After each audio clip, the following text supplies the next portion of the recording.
Hello student, हम पढ़ रहे हैं 12th क्लास बायोलॉजी का chapter number 2 sexual reproduction in flowering plants, जिसमें आज हम डिस्कस करेंगे seed and apomixis. This topic is last topic in this chapter. I will explain and we listen very carefully. आज का topic then start now. Seed. तो सबसे पहला point आता है कि व्हाट इज सीड. तो in angiospermic the seed in the final product of sexual reproduction. In angiospermic plants the seed is the final product of क्या है, सेक्सुअल रिप्रोडक्शन. सीड एक फाइनल एंजियोस्पर्मिक प्लांट का एक final product है, वो क्या है, seed. And fertilise ovule is known as seed. Fertilise ovule को ही हम अक्सर क्या बोलते हैं, सीड बोलते हैं. एंड सीड फ्रूट के अंदर बनते हैं. सीड कहाँ बनते हैं? Seed is mature fertilize in integument megasporangium. बेटा जो सीड होते हैं वो क्या है, फर्टिलाइज मेगास्पोरेंजियम होते हैं. एक टिपिकल सीड में की अगर मैं बात करूँ तो एक टिपिकल सीड में seed coat, cotyledon and embryo is present होते हैं. यानी कि typical mature seed is non is a typical mature seed is having three main parts: seed coat, embryo, cotyledons and embryonal axis. Then third endosperm. And एक mature seed एल्बुनस तथा non एल्बुनस दोनों ही हो सकते हैं. अगर एक मैच्योर सीड की बात करूँ बेटा, तो ये मैच्योर सीड जो होगा वो एल्बुनस और नॉन एल्बुनस दोनों ही हो सकते हैं.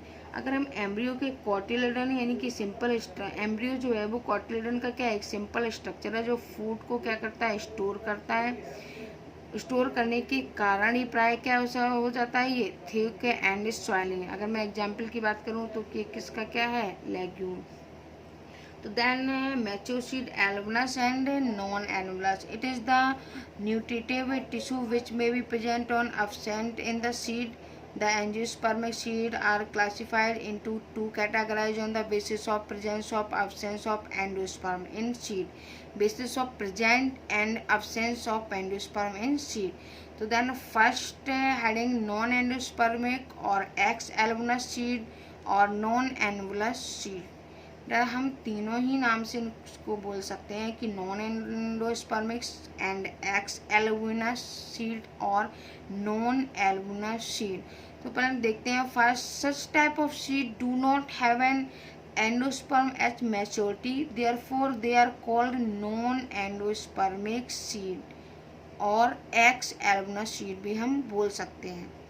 देयर इज यानी कि नॉन एल्बुनस सीड क्या होते हैं, इसमें जो एंडोस्पर्म है वो एम्ब्रियो डेवलपमेंट के दौरान कम्प्लीटली कंज्यूम कर लिया जाता है, कम्प्लीटली कंज्यूम हो जाता है.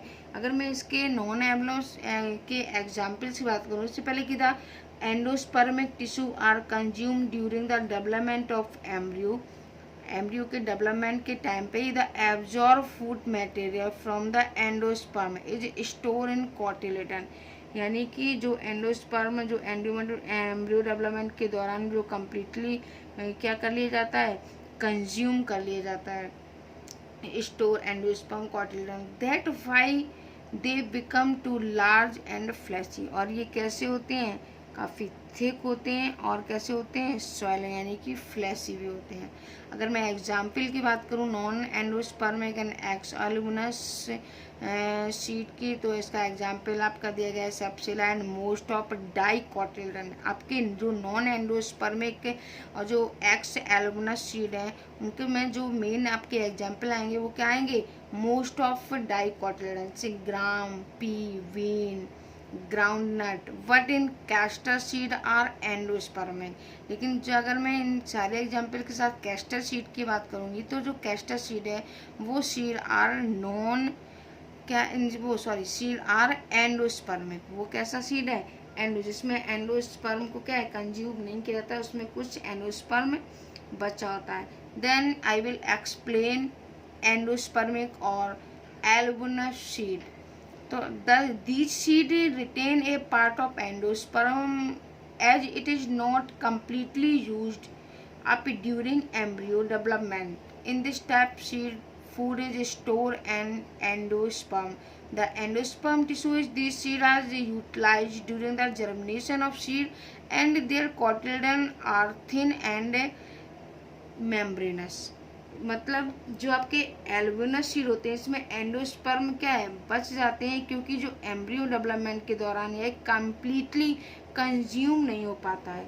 अगर मैं एल्बुनस सीड के एग्जाम्पल की बात करूं तो इसमें आएंगे आपके वीट, मेज, बार्ली, कैस्टर, सनफ्लावर। कभी कभार कुछ सीड में न्यूसेलस भी बच जाता है।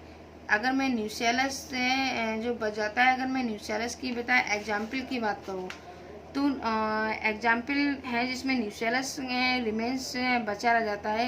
एग्जाम्पल है black pepper and wheat. Example क्या है, black pepper and wheat. After fertilisation integument of ovules harden and through protective seed coat. अगर बेटा इस टाइप के जो रेजिस्टल पर्सिस्टेंट न्यूसेलस को हम क्या बोल सकते हैं, पेरिस्पर्म भी बोल सकते हैं। और जो ओव्यूल्स की जो इंटेगुमेंट से जो हार्ड तथा टफ जो प्रोटेक्टिव एक क्या होता था, एक सीड कोट बन जाता है। और जो माइक्रोपाइलर सीड कोट में क्या होते हैं, स्मॉल पोर्स रिमेन्स, ये स्मॉल पोर्स बचे रह जाते हैं। The facility into of oxygen and water into the seed during germination. मतलब ये क्या एक टाइप की फैसिलिटी है कि जब सीड जर्मिनेट होते हैं तो माइक्रोपाइल से ऑक्सीजन तथा वाटर इसमें एंट्री करते हैं। इसके बाद में seed mature its water content of reduced seed and becomes relatively dry 10 से 15 moisture by mass. The general metabolic activity of the embryo slow down. General metabolic यानी कि कहने का मतलब ये है बेटा कि जैसे सीड मैच्योर होता जाता है उसमें वाटर कंटेंट क्या है, घट जाता है और ये रिलेटिवली ड्राई हो जाता है। अगर मैं अप्रॉक्सीमेटली बात करूं तो यानी कि 10 से 15% मॉइस्चर वाई मास इसमें क्या है, ड्राई रह जाता है। अब एम्ब्रियो की जो जनरल मेटाबॉलिक एक्टिविटी होती है वो कैसी हो जाती है, स्लो हो जाती है तथा एम्ब्रियो एक इनएक्टिव स्टेज में आ जाता है, जिसे हम लोग क्या बोलते हैं, डोरमेंसी ब्रेक या डोरमेंसी बोलते हैं। अब क्वेश्चन आता है कि व्हाट इज डोरमेंसी। मैंने आपको पहले भी क्लास में भी एक्सप्लेन किया है कि जब किसी सीड की को प्रॉपर एक बोल सकते हैं कि एक मेटाबॉलिक एक्टिविटी या बोल सकते हैं कि पर्टिकुलर से टेम्परेचर या फिर उसमें एक ऐसा एनवायरनमेंट नहीं मिल पाता है जिसकी वजह से सीड जर्मिनेट हो, तो उसकी क्या है, डोरमेंसी ब्रेक हो जाती है और वो सीड जर्मिनेट नहीं कर पाता है। और जब जर्मिनेट नहीं कर पाएगा तो वो किस फॉर्म में हो जाता है, इनएक्टिव फॉर्म में होता है। As ovule mature into seed the ovary develop into fruit. The transformation of ovule into seed and ovary into fruit proceed simultaneously. कहने का मतलब है कि जब फेवरेबल कंडीशन जैसी आती है, adequate moisture, oxygen, suitable temperature होता है तो सीड जर्मिनेट हो जाते हैं। जैसे जैसे ओव्यूल सीड में मैच्योर होते हैं वैसे ही ओवरी किस में होती है, फ्रूट में विकसित हो जाती है। ओव्यूल से सीड का बनना और ओवरी से फ्रूट के बनने, ये दोनों ही प्रोसेस कैसी होती हैं, एक साथ होती हैं, मतलब साथ साथ होती हैं। ओव्यूल से सीड का बनना और ओवरी से फ्रूट बनने की दोनों प्रक्रियाएं कैसी होती हैं, साथ साथ होती हैं। ओवरी की वॉल से फ्रूट की वॉल बन जाती है जिसको हम लोग बोलते हैं पेरिकार्प। क्या बोलते हैं, पेरिकार्प। अच्छे से आप लोग पॉइंट को सुनना तो आपको एनसीईआरटी आप जब खुद से पढ़ेंगे बेटा तो आपको अच्छे से क्लियर होगा। अब बात आती है, अब व्हाट इज पेरिकार्प, यानी कि ओवरी की वॉल से फ्रूट की वॉल बन जाती है जिसको हम लोग क्या बोलते हैं, पेरिकार्प। वो क्या कहलाती है, पेरिकार्प। फ्रूट तो फ्लैसी, जैसे कि फ्लैसी सीड की मैं एग्जाम्पल में लूँ, मैं गुआवा, ऑरेंज, मैंगो। अगर मैं ड्राई फ्रूट की बात करूँ तो जैसे कि ग्राउंडनट, मस्टर्ड भी हो सकते हैं। अब कई फ्रूट के जो सीड होते हैं वो डिस्पर्जन की मैकेनिज्म, कई टाइप के जो बेटा फ्रूट होते हैं उनके सीड में डिस्पर्जन की मैकेनिज्म भी प्रेजेंट होती है। अधिकतम जो प्लांट्स में जिस समय पर फ्रूट ओवरी से डेवलप होते हैं उसी समय फ्लोरल पार्ट क्या होते हैं, नष्ट हो जाते हैं। कुछ स्पीसीज जैसे एप्पल, स्ट्रॉबेरी और कैश्यू, अगर इन सब की मैं बात करूं तो इनके थैलेमस से ही फ्रूट बनते हैं। ऐसे फ्रूट्स को हम फॉल्स फ्रूट कहते हैं। देखो क्वेश्चन आता है व्हाट इज फॉल्स फ्रूट। कुछ स्पीसीज में उनकी मैनी स्पीसीज जैसे एप्पल, स्ट्रॉबेरी एंड कैश्यू, इन सब में इट इज थैलेमस, यानी कि इनके थैलेमस से डेवलपमेंट किसका होता है, फ्रूट का। Development in thalamus in fruit is called क्या है, फॉल्स फ्रूट। अधिकतर फ्रूट केवल ओवरी से डेवलप करते हैं, जिन्हें हम क्या बोलते हैं, ट्रू फ्रूट। यानी कि फ्रूट का डेवलपमेंट अगर ओवरी से होता है तो हम लोग क्या बोलते हैं, ट्रू फ्रूट्स। लगभग सभी स्पीशीज में फ्रूट कैसे होते हैं, फर्टिलाइजेशन से ही बनते हैं, लेकिन कुछ स्पीशीज में फ्रूट बिना फर्टिलाइजेशन के बन जाते हैं। जिस स्पीशीज में फ्रूट बिना फर्टिलाइजेशन के बन जाते हैं तो इस प्रोसेस को हम बोलते हैं पार्थेनोकार्पिक फ्रूट। अगर मैं इसका एग्जाम्पल लूँ तो एग्जाम्पल क्या होगा बेटा, बनाना। बनाना किसका है, पार्थेनोकार्पिक फ्रूट का एग्जाम्पल है बनाना। आपने पहले भी पढ़ा होगा पार्थेनोकार्पिक के बारे में। अगर ग्रोथ हार्मोन्स का उपयोग करके पार्थेनोकार्पिक फ्रूट उत्पन्न किए जाते हैं तो ऐसे फ्रूट कैसे होते हैं, सीडलेस। यानी कि अगर ग्रोथ हार्मोन्स के थ्रू, ग्रोथ हार्मोन्स क्या है, यानी कि हार्मोन्स के द्वारा अगर फ्रूट का डेवलपमेंट हो रहा है बेटा, तो जब फ्रूट का डेवलपमेंट होगा तो उनके फ्रूट के अंदर सीड क्या होंगे, अब्सेंट होंगे। तो ऐसे फ्रूट जो ग्रोथ हार्मोन्स का उपयोग करके बनाए जाते हैं उनको पार्थेनोकार्पिक फ्रूट से उत्पन्न किए जाते हैं। ऐसे फ्रूट कैसे होते हैं, सीडलेस होते हैं। एंजियोस्पर्म में सीड कुछ एडवांटेज ऑफर करते हैं, जैसे कि पहला पॉलिनेशन तथा फर्टिलाइजेशन जैसे रिप्रोडक्टिव प्रोसेस तो वाटर पर डिपेंड नहीं है, जबकि सीड फॉर्मेशन वाटर पर अधिक डिपेंड होता है। अगर मैं बात करूं कि रिप्रोडक्टिव प्रोसेस और सीड का जो फॉर्मेशन है वो किस पर डिपेंड सबसे ज़्यादा है, तो जो पहला पॉलिनेशन और फर्टिलाइजेशन से रिप्रोडक्टिव प्रोसेस को वाटर पर डिपेंड नहीं है, जबकि सीड फॉर्मेशन वाटर पर अधिक डिपेंड होता है। इसके साथ ही जैसे सीड नए हैबिटेट में डिस्पोजल के लिए कुछ बेटर एडेप्टिव स्ट्रेटजीज पाई जाती हैं जो स्पीशीज को अपने क्षेत्रों में क्या है, रहने के में क्या करती हैं, मददगार करती हैं। सीड में पर्याप्त रिजर्व फूड प्रेजेंट होता है जो यंग सीडलिंग को क्या करता है, नरिशमेंट प्रोवाइड करता है, जब तक कि वह क्या है, फोटोसिंथेसिस ना करने लगे। और सीड का जो हार्ड कोट यंग एम्ब्रियो को वो क्या करता है, प्रोटेक्शन प्रोवाइड करता है। क्या करता है, जो सीड की आउटरमोस्ट कवरिंग होती है जो हार्ड होती है वो क्या करती है, सीड को क्या प्रोवाइड करवाती है, प्रोटेक्शन। सेक्सुअल रिप्रोडक्शन का प्रोडक्ट होने के कारण न्यू जो जेनेटिक कॉम्बिनेशन बनते हैं उनमें क्या है, वेरिएशन होता है, या बोल सकते हैं वेरिएशन का निर्माण हो जाता है। सीड अक्सर कैसे होते हैं हमारे, एक सीड एक वेस ऑफ एग्रीकल्चर, यानी कि सीड हमारे जो एग्रीकल्चर का क्या है, एक वेस है, एक आधार है। मैच्योर सीड में जो डिहाइड्रेशन तथा डोरमेंसी का होना सीड को क्या है, स्टोरेज के लिए एक महत्वपूर्ण ऐसी है, पूरे वर्ष फूड के रूप में क्या है, प्रयोग किया जा सकता है तथा नेक्स्ट सीजन में फसल उगाने के लिए प्रयोग किया जा सकता है। क्या आप सीड की अब्सेंस से एग्रीकल्चर की कल्पना कर सकते हैं, ये क्वेश्चन आप लोगों से है। या फिर सीड को तुरंत जर्मेट हो जाता है तथा उसको स्टोर नहीं किया जा सकता है, ऐसे क्वेश्चन आपके माइंड में भी आते होंगे। बीज के डिस्पोजल के पश्चात सीड कितने समय तक जीवित रहता है, यह पीरियड भी बहुत अधिक वेरी करता है। ये किस पर डिपेंड करता है, कुछ सीड अपनी वायबिलिटी को कुछ महीने में ही खो देते हैं, जैसे कि आपकी वीट का प्लांट हुआ, इनके सीड की वायबिलिटी क्या है, कुछ महीने तक ही होती है। अधिकतर स्पीशीज के सीड कई सालों तक जीवित रहते हैं, मैंने आपको बताया था, जैसे लोटस, कुछ सीड तो कई 100 साल तक जीवित रहते हैं। यहाँ बहुत पुराने जीव क्या है, सीड के कुछ रिकॉर्ड हैं।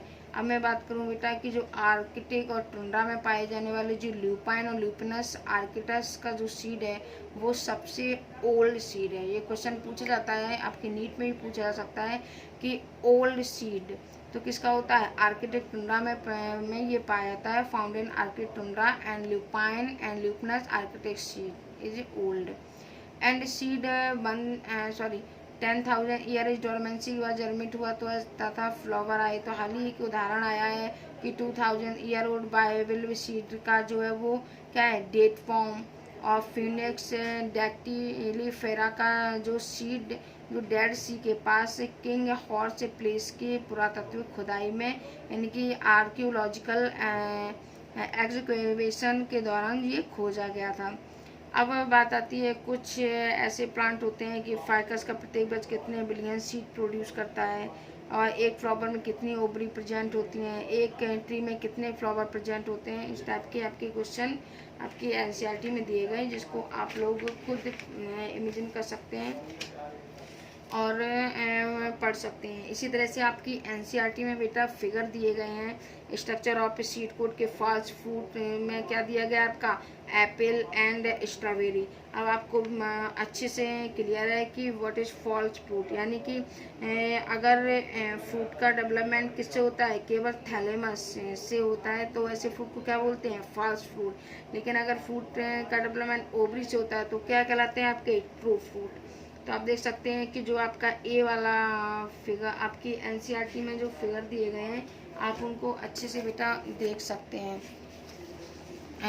देख लीजिए आप लोग कि आपके एनसीईआरटी में ये कॉटिलेडन का फिगर दिया गया है। ये ए पार्ट वाले फिगर आपके दिए गए हैं स्ट्रक्चर ऑफ सीड के, और ये बी वाले फिगर में दिए गए हैं जैसे एप्पल का और स्ट्रॉबेरी का। ये कैसे हैं, बीन सीड के दिए गए यानी कि डाइकोटिलेडन सीड के। और ये सारे प्रोसेस आप जानते हैं, सीड कोड क्या है, endosperm, cotyledon, hypocotyl, shoot, pericarp, endosperm, scutellum. ये सारे फिगर आप लोग अच्छे से एनसीईआरटी के देख लीजिएगा। क्या है, रिजर्व फूड मटेरियल प्रेजेंट होता है। इसके बाद नेक्स्ट टॉपिक आपका आता है एपोमिक्सिस और पॉली एम्ब्रियोने। तो आपको क्वेश्चन होता है कि व्हाट इज एपोमिक्सिस। तो in general the products of fertilisation a few flowering plants such as some species of Asteraceae and grasses have evolved a special mechanism to produce seed without fertilization is called apomixis। हालांकि seed का जो उत्पादन है वो fertilisation के फलस्वरूप ही होता है, लेकिन जबकि कुछ फ्लावरिंग प्लांट जैसे एस्टेसी तथा जो ग्रासेस के स्पेशल मैकेनिज्म से विकसित हुई हैं जिसमें सीड बिना फर्टिलाइजेशन के बन जाता है, तो इसी प्रोसेस को हम लोग क्या बोलते हैं, एपोमिक्सिस। जब वे फ्रूट बिना फर्टिलाइजेशन के बनते हैं तो इस प्रोसेस को हम क्या बोलते हैं, पार्थेनोकार्पी। लेकिन जब सीड बिना फर्टिलाइजेशन बनते हैं तो उसको क्या बोलते हैं, एपोमिक्सिस। एपोमिक्सिस इस प्रकार का एसेक्सुअल रिप्रोडक्शन है जो सेक्सुअल रिप्रोडक्शन को क्या करता है, मिमिक करता है या कॉपी करता है। एपोमिक्सिस सीड बनाने के कई सारे क्या है बेटा है, कई सारे प्रोसीजर हैं, कई सारे उपाय हैं, जैसे कि डिप्लॉयड एग। अगर मैं डिप्लॉयड एग की बात करूँ बेटा, तो कुछ स्पीसीज में बिना रिडक्शन डिवीजन के फलस्वरूप बने डिप्लॉयड एग से बिना फर्टिलाइजेशन हुए एम्ब्रियो बन जाता है। और न्यूसेलर सेल की बात करूँ तो जैसे सिट्रस तथा मैंगो जैसी वैरायटी में एम्ब्रियो सेक के चारों तरफ क्या होता है, न्यूसेलर सेल्स पाई जाती हैं, उनमें कुछ में डिवीजन होने लगता है तथा ये एम्ब्रियो सेक में क्या उभर कर एम्ब्रियो बनाती हैं। मैंने आपको बताया हुआ था न्यूसेलर, ये सारी आउटर मोस्ट सेल क्या थी, न्यूसेलर सेल थी, जो किसको, ये इस टाइप की जो सेल थी न्यूसेलर सेल थी जो क्या करवाती थी, नरिशमेंट प्रोवाइड करती थी। इसमें से कुछ से सेल बेटा क्या होती हैं, जैसे मैंगो जैसी वैरायटी में एम्ब्रियो सेक के चारों तरफ यूनिसेलर सेल प्रेजेंट होती हैं, इनमें से कुछ क्या है, डिवीजन, ये आगे चल के क्या करने लगती हैं, डिवाइड करने लगती हैं कुछ, और कुछ से क्या है, एम्ब्रियो सेक उभर के आ जाता है, एम्ब्रियो बना लेती हैं। इस प्रकार की स्पीसीज के ओव्यूल में कई एम्ब्रियो पाए जाते हैं, कई एम्ब्रियो प्रेजेंट होते हैं। सीड में एक से अधिक एम्ब्रियो का बनना ही क्या कहलाता है, पॉली एम्ब्रियो कहलाता है। पॉली एम्ब्रियो कंडीशन क्या होती है, सीड में एक से अधिक एम्ब्रियो का बना, यानी कि एक सीड है, इसी सीड में एक से अधिक एम्ब्रियो का डेवलपमेंट, दिस इज कॉल्ड क्या है, पॉली एम्ब्रियोनिक कंडीशन। आप ऑरेंज के कुछ सीड लेकर उनको मोड़ें और उनके प्रत्येक सीड के भीतर एम्ब्रियो की शेप और साइज में पाई जाने वाली विभिन्न टाइप की जो विविधताएं हैं उनको क्या कहें, भिन्नता है, वो विभिन्नताओं को हम अध्ययन कर सकते हैं। और प्रत्येक सीड में एम्ब्रियो की संख्या को भी हम ज्ञात कर सकते हैं। और एपोमिक्टिक एम्ब्रियो का जो जेनेटिक नेचर वो क्या होगा, इसे हम क्लोन्स कह सकते हैं क्या, तो यस हाँ, इसको हम क्लोन्स कहा जा सकता है। फूड तथा वेजिटेबल्स की हाइब्रिड वैरायटी को बड़ी मात्रा में उगाया जाता है, किससे, एपोमिक्सिस से। और हाइब्रिड वैरायटी ने प्रोडक्टिविटी को बहुत तेज़ी से क्या किया जाता है, बढ़ाया जा सकता है। हाइब्रिड सीड की सबसे बड़ी समस्या यह है कि इन्हें हर वर्ष प्रोड्यूस करना पड़ता है। हाइब्रिड सीड को क्या है, क्योंकि एक स्पीसीज के कुछ करैक्टर लिए, दूसरे स्पीसीज के कुछ करैक्टर हमने लिए, जब उन दोनों को क्रॉस करवाते हैं तो उसमें से क्या है, कुछ न्यू करैक्टर हमें मिल जाते हैं, न्यू जेनेटिक वेरिएशन देखने को मिलता है। पर ये हाइब्रिडाइजेशन है वो हमें क्या है, हर बार करवाना पड़ता है, यानी कि एवरी ईयर करवाना पड़ता है। इसके बाद मैं बेटा जो हाइब्रिड वैरायटी से को बड़ी मात्रा में, हाँ, जो हाइब्रिड वैरायटी हो सकती है वो सबसे बड़ी समस्या ये होती है लेकिन हर बार से इनको प्रोड्यूस करवाना पड़ता है। हाइब्रिड सीड को बोने के पश्चात प्लांट की जो प्रोजनी में जो कैरेक्टर का सेग्रीगेशन हो जाएगा, इससे अपनी विशिष्टता को भी क्या करता है, खो देता है। यानी कि एक सीड है, इसमें जो कुछ कैरेक्टर थे उसे दूसरे से दोनों ये आपस में जब मैच करते तो क्या है, इसका जो मेन कैरेक्टर है वो क्या है, वो अपने सेग्रीगेशन की वजह से, अपने अलग होने की वजह से अपनी प्रोजनी के मेन कैरेक्टर को क्या कर देता है, खो देता है। हाइब्रिड सीड का उत्पादन कॉस्टली तथा फार्मर को काफ़ी कैसे पड़ते हैं, महंगे पड़ते हैं। क्यों? क्योंकि एक प्रोजनी ली फिर दूसरी प्रोजनी ली, दोनों का क्रॉस करवाए तो ये क्या है, फार्मर के लिए क्या है, काफ़ी महंगा प्रोसेस हो जाता है। अगर इन हाइब्रिड को हम एपोमिक्सिस के द्वारा बनाएं तो हाइब्रिड प्रोजनी में कैरेक्टर का कोई सेग्रीगेशन भी नहीं होगा, क्योंकि एपोमिक्सिस में क्या है, बिना सीड के बने फर्टिलाइजेशन हो जाएगा, और वो क्या है, वो एक टाइप की मिमिक होती है, एक कॉपी होती है। तब फार्मर इन सीड को हर साल उगा भी सकते हैं, तब उन्हें हर साल बीज खरीदने की भी ज़रूरत नहीं पड़ेगी।